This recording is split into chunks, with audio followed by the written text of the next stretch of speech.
in Wyoming, a U.S. attorney was sanctioned by the federal court.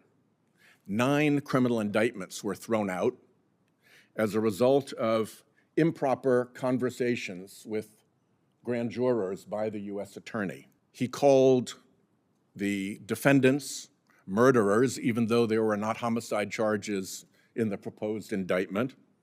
He called them bad guys. He handed out his business cards to the grand jurors and invited them to get in touch with him privately.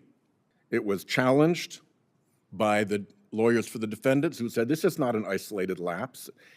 It has metastasized into systemic institutional failure, and the taint is widespread and continuous. And guess what? The court agreed. The court found that none of the U.S. attorney's excuses carry water, and then concluded that this U.S. attorney had abused his special position of trust. Here's what's interesting about that order and that U.S. attorney. That order was filed on May 15th of this year.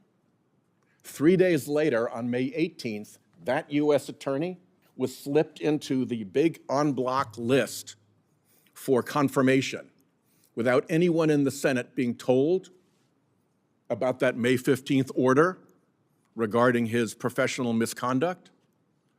And I gotta say, I don't think that's the way this committee should operate. I think if there's an order from the federal court challenging the integrity and the competence of a United States attorney who is pending before the United States Senate, and we're not informed about that order for 3 days, and we don't even get an individual vote on that nominee. Instead, he's buried into the en bloc group. That's not what the Senate is supposed to be. This guy should not be a U.S. attorney.